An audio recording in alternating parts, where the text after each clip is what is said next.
ವಹಿಸಿಕೊಂಡಿರುವಂತಹ ಮನೆಯ ಮುಖ್ಯ ಇಂಜಿನಿಯರ್ ಸಾಹೇಬರು ಈ ಸಂದರ್ಭದಲ್ಲಿ ನುಡಿಗಳನ್ನು ನುಡಿಬೇಕಾಗಿ ನಾನು ಕೇಳ್ಕೊಳ್ತೀನಿ. ಶ್ರೇಷ್ಠ ಸಂವಿಧಾನ ನೀಡಿರ್ತಕ್ಕಂಥ ಡಾಕ್ಟರ್ ಬಾಬಾ ಸಾಹೇಬ್ ಅಂಬೇಡ್ಕರ್ ಸಂವಿಧಾನ ಶಿಲ್ಪಿ ಅವರನ್ನು ಸ್ಮರಿಸುತ್ತಾ ಈ ಒಂದು ಸಂವಿಧಾನ ಸಮರ್ಪಣೆಯ ಅಂಗವಾಗಿ ಗಣರಾಜ್ಯೋತ್ಸವ ಹಾರ್ದಿಕ ಶುಭಾಶಯಗಳನ್ನು ನಾನೆಲ್ಲ ನೌಕರ ಬಾಂಧವರಿಗೆ सल्लुತ್ತೇನೆ. रुतबा मेरे सर को संविधान से मिला है, रुतबा मेरे सर को संविधान से मिला है, ये सम्मान भी मुझे संविधान से मिला है, ये सम्मान भी मुझे संविधान से मिला है.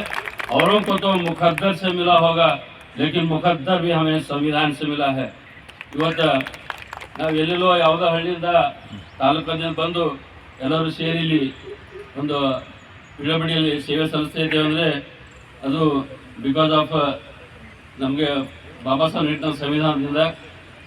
ಅದಕ್ಕೆ ಯಾವುದೇ ಸಂವಿಧಾನದಲ್ಲಿ ಈ ಹೆಣ್ಮಕ್ಳಿಗೆ ಏನಪ್ಪ ಅಂದ್ರೆ ಇದು ಬೈಬಲ್ ಇರ್ಬೋದು ಅಥವಾ ಕುರಾನ್ನಲ್ಲಿ ಹಿಂದೂ ಧರ್ಮದಲ್ಲಿ ಯಾರಿಗೂ ಹೆಣ್ಮಕ್ಳಿಗೆ ಸ್ಥಾನ ಇಲ್ಲ. ಅವರಿಗೆ ಅಂದರೆ ಅವ್ರಿಗೆ ಏನಪ್ಪ ಪಾದ್ರಿ ಮಾಡೋಕ್ಕಾಗೋದಿಲ್ಲ, ಖಾಜಿ ಮಾಡೋಕ್ಕಾಗಲ್ಲ. ಆದರೆ ಭಾರತ ಸಂವಿಧಾನ ಮಾತ್ರ ಪ್ರತಿಯೊಬ್ಬರಿಗೂ ಶಾಸನ ಮಾಡುತ್ತೆ, ಪ್ರತಿ ಹೆಣ್ಮಕ್ಳು ಶಾಸನ ಒಂದು ಅಧಿಕಾರ ಅದು ಸಂವಿಧಾನ ನೀಡಿದೆ. ಅದಕ್ಕೆ ಎಲ್ಲರೂ ಏನಪ್ಪ ಅಂದ್ರೆ ನಾವು ಬಾಬಾ ಸಾಹೇಬ್ ಸ್ಮರಿಸಬೇಕಾಗ್ತದೆ. ನಾವು ನೆಕ್ಸ್ಟ್ ಏನಪ್ಪ ರಿಟೈರ್ಮೆಂಟ್ ಇದೆ, ಮುಂದಿನ ನಾವು ನಮ್ಮ ಸಿ ಸಾಹೇಬ್ ಇರೋದಿಲ್ಲ, ಭಾಳ ಜನ ಇರೋದಿಲ್ಲ.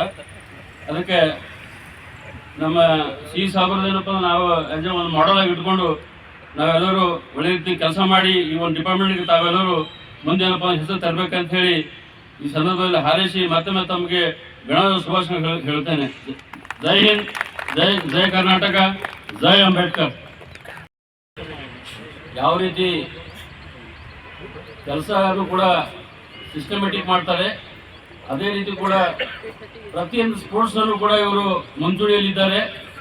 ಆಮೇಲೆ ಸ್ಪೋರ್ಟ್ಸ್ ಮ್ಯಾನ್ ಸ್ಪಿರಿಟ್ ಇದೆ ಎಲ್ಲರ ಹತ್ರ. ಈ ಸ್ಪಿರಿಟ್ ನೀವು ಇದೇ ರೀತಿ ಕಂಟಿನ್ಯೂ ಆಗಬೇಕು, ಮುಂದೆ ಕೂಡ ಇವರು ಸ್ಪೋರ್ಟ್ಸ್ ನಡೀತಾ ಇರಬೇಕು ನಿರಂತರವಾಗಿ. ಅದಕ್ಕೆ ಈಗ ಎಲ್ಲರಿಗೂ ಪ್ರೈಸ್ ಕೊಟ್ಟಿದ್ದ ಉದ್ದೇಶ ಏನಂತಂದರೆ ಗೆಲುವು ಸೋಲು ಮುಖ್ಯ ಅಲ್ಲ, ನಿಮ್ಮ ಸ್ಪೋರ್ಟ್ಸ್ ಮ್ಯಾನ್ ಸ್ಪಿರಿಟ್ ಇರಬೇಕು ನಿಮ್ಮಲ್ಲಿ.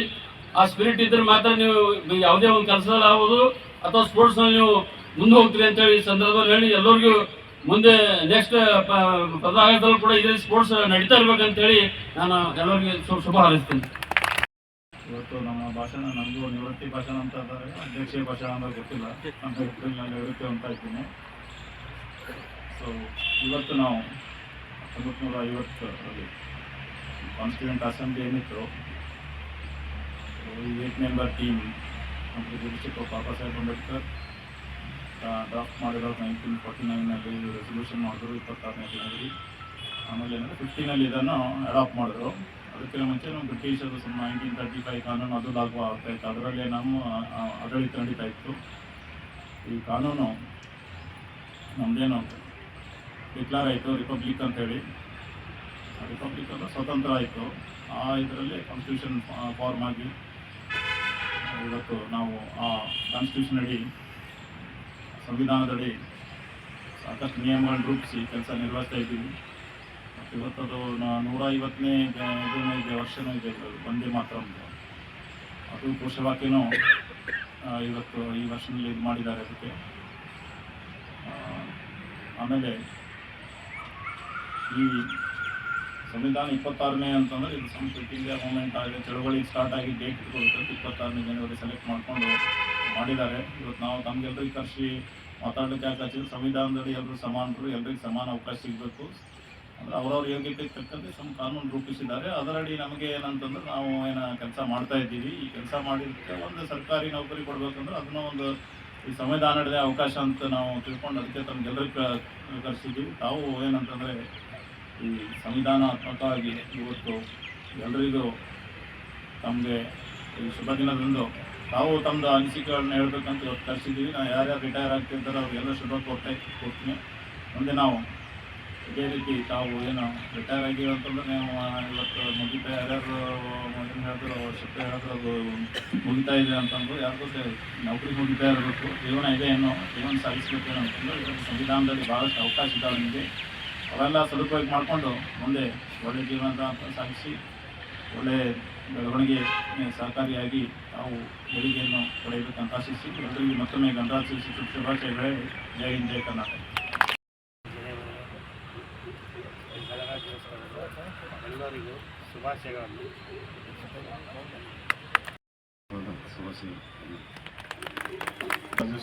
ಶುಭಾಶಯಗಳನ್ನು ತಿಳಿಸುತ್ತಾರೆ. ಶುಭಾಶಯಗಳು. ಗಣರಾಜ್ಯೋತ್ಸವದ ಹಾರ್ದಿಕ ಎಲ್ಲರಿಗೂ ಶುಭಾಶಯಗಳು.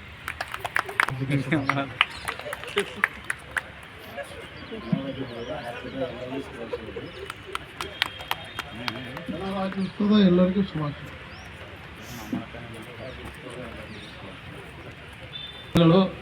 ನಮ್ಮ ಈ ವರ್ಷ ನಿವೃತ್ತಿ ಹೊಂದಿರುವಂಥ ಎಲ್ಲ ಅಧಿಕಾರಿ ಮತ್ತು ಸಿಬ್ಬಂದಿಯವರಿಗೆ ಕರೆಸಿ ಈ ಒಂದು ವೇದಿಕೆಯನ್ನು ಮಾಡಿಕೊಟ್ಟಂಥ ಮಾನ್ಯ ಮುಖ್ಯ ಇಂಜಿನಿಯರ್ ಸಾಹೇಬರಿಗೆ ವಿಶೇಷ ಧನ್ಯವಾದಗಳು ಹೇಳ್ತಾ, ಈ ಕಾರ್ಯಕ್ರಮ ಉದ್ದೇಶಿಸಿ ಮಾನ್ಯ ಅಧೀಕ್ಷಕ ಅಭಿಯಂತರಾದಂಥ ಸುರೇಶ್ ಶರ್ಮಾ ಸರ್ ಅವರು ಒಂದೆರಡು ಮಾತಾಡಬೇಕಾಗಿ ನಾನು ಕೇಳ್ಕೊತೀನಿ.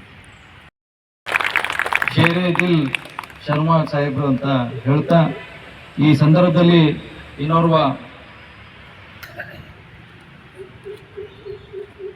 ಈಗ ತಾನೇ 77ನೇ ಗಣರಾಜ್ಯೋತ್ಸವ ದಿನ ಆಚರಿಸಲಾಯಿತು.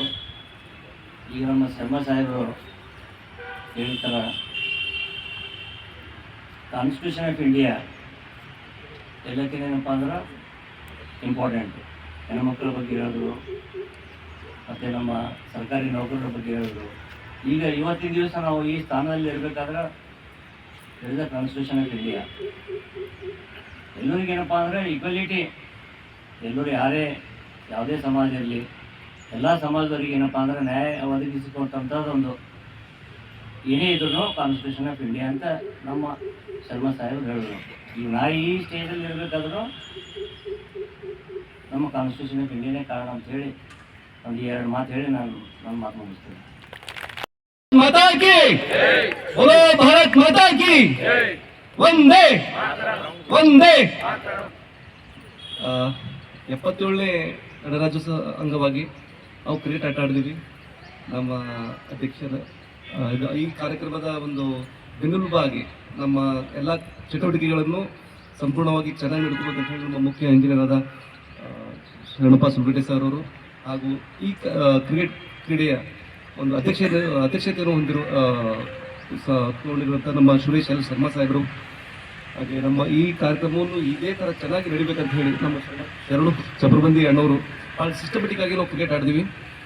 ನನಗೆ ನೀವು ಪಿಡಬ್ಲ್ಯೂದವರು ಬೇರೆಯವರು ಯಾರೇ ಪ್ರಯೋಜನ ಕೊಡ್ತಿರೋ, ಬಟ್ ನಾನು ನೀವು ಅಪರ್ಚುನಿಟಿ ಕೊಟ್ಟಿರೋದು ನಾನು ತುಂಬ ಹೃದಯದ ಧನ್ಯವಾದವನ್ನು ಹೇಳ್ತೇನೆ. ಎಲ್ಲರಿಗೂ 77ನೇ ಗಣರಾಜ್ಯೋತ್ಸವ ದಿನದ ಹಾರ್ದಿಕ ಶುಭಾಶಯಗಳನ್ನು ಹೇಳುತ್ತಾ, ನ್ಯಾಯದ ಬೆಳಕಿನಲ್ಲಿ ಮೂಡಿದ ಗ್ರಂಥ, ಸ್ವಾತಂತ್ರ್ಯದ ಕನಸಿಗೆ ಜೀವ ತುಂಬಿದ ಪಂಥ, ಸಮತೆಯ ಹಾದಿಯಲ್ಲಿ ನಡೆದ ಭಾರತ, ಸಂವಿಧಾನವೇ ನಮ್ಮ ಶಾಶ್ವತ ಪಾಠ, ಮಾತೃಪಾಠ. ಅಕ್ಷರ ಅಕ್ಷರದಲ್ಲಿ ನ್ಯಾಯದ ಸಾರ, ಪಂಕ್ತಿ ಪಂಕ್ತಿಯಲ್ಲಿ ಮಾನವ ಗೌರವದ ದ್ವಾರ. ಬಡವನ ಕನಸಿಗೂ ರಕ್ಷಣೆ ನೀಡಿದ ಸಂವಿಧಾನವೇ ದೇಶದ ದೀಪದಂತೆ ಬೆಳಗಿದ, ಮಹಿಳೆಯರಿಗೆ ಸಮಾನ ಹಕ್ಕು ನೀಡಿದ ಗ್ರಂಥ, ಅದುವೇ ನಮ್ಮ ಭಾರತದ ಸಂವಿಧಾನ. ವಿಭಿನ್ನ ಭಾಷೆ, ಜಾತಿ, ಧರ್ಮದ ನಡುವೆ ಏಕತೆಯ ಸೇತುವೆ ಕಟ್ಟಿದ ಅದುವೇ ಅದ್ಭುತ ಗ್ರಂಥ, ನಮ್ಮ ಸಂವಿಧಾನ ಗ್ರಂಥ. ಹಕ್ಕು ಕರ್ತವ್ಯದ ಸಮತೋಲನ ಪಾಠ ನೀಡಿದ ಗ್ರಂಥವೇ ಸಂವಿಧಾನ. ಇಷ್ಟು ಹೇಳಿ ನನ್ನ ಎರಡು ಮಾತುಗಳನ್ನು ಮುಗಿಸ್ತೀನಿ. ಧನ್ಯವಾದ. ಎಲ್ಲರಿಗೂ 77ನೇ ಗಣರಾಜ್ಯೋತ್ಸವ ಶುಭಾಶಯಗಳು. ಈ ಗಣರಾಜ್ಯೋತ್ಸವವನ್ನು ನಮ್ಮ ಲೋಕೋಪಯೋಗಿ ಇಲಾಖೆಯಲ್ಲಿ ನೆರವೇರಿಸಿಕೊಟ್ಟಂಥ ಮುಖ್ಯ ಇಂಜಿನಿಯರ್ ಶರಣಪ್ಪ ಸುಲ್ಗಟ್ಟೆ ಸರ್ ಅವರೇ ಮತ್ತು ವಿನ್ಯಾಸ ಅಧೀಕ್ಷಕ engineer doctor Suresh Sharma sir ಅವರೇ, ಎಲ್ಲರಿಗೂ ಗೊತ್ತಿರೋ ಮಟ್ಟಿಗೆ 1947 15 ಆಗಸ್ಟಂದು ನಮಗೆ ಸ್ವಾತಂತ್ರ್ಯ ಸಿಕ್ತು. ಆವಾಗ ಬ್ರಿಟಿಷರ ಕಾನೂನಲ್ಲಿ ಒಂದು ತಂತ್ರಗಳಲ್ಲಿ ನಡೀತಾ ಇತ್ತು. ಈಗ ಇದು ಸ್ವಾತಂತ್ರ್ಯ ಸಿಕ್ಕ ಮೇಲೆ ಒಂದು ನಮ್ಮದೇ ಆದಂಥ ಒಂದು ಪ್ರಜಾಪ್ರಭುತ್ವದ ಒಂದು ಸಂವಿಧಾನವನ್ನು ನೀಡಬೇಕಲ್ಲ ಅಂಥೇಳಿ ಒಂದು ಸಂವಿಧಾನವನ್ನು ರಚಿಸ್ತಾರೆ. ಅದರ ಮುಖ್ಯಸ್ಥರು ಡಾಕ್ಟರ್ BR ಅಂಬೇಡ್ಕರ್ ಅವರಾಗಿರ್ತಾರೆ. ಅವಾಗ 1900 49 ಜನವರಿ ನವೆಂಬರ್ 26ರಂದು ಅಧಿಕೃತವಾಗಿ ಅಂಗೀಕರಿಸಲಾಗುತ್ತದೆ ಸಂವಿಧಾನವನ್ನು. ನೆಕ್ಸ್ಟ್ 26 ಜನವರಿ 1950ರಂದು ಪೂರ್ಣ ರೀತಿಯಾಗಿ ಅಂಗೀಕರಿಸಿ ಈಗ ನಾವು ಅದೇ ದಿನವನ್ನು ಸೆಲೆಬ್ರೇಷನ್ ನಮ್ಮ ಇಲಾಖೆಯಲ್ಲಿ ಮಾಡ್ತಾಯಿದ್ದೀವಿ.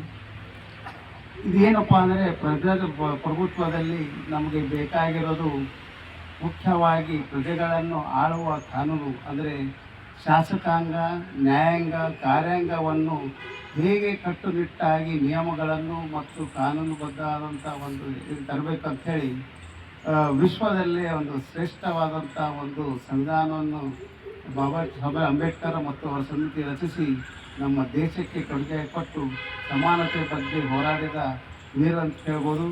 ಅದೇ ಥರ 108 ಜನರು ನಮ್ಮ ದೇಶಕ್ಕೋಸ್ಕರ ಹೋರಾಡಿದ್ದಾರೆ. ಅವರನ್ನು ಎಲ್ಲರನ್ನೂ ಸರಿಸುತ್ತಾ ಈ ದಿನ ಅಂತೇಳಿ ನಾನು ಎರಡು ಮಾತು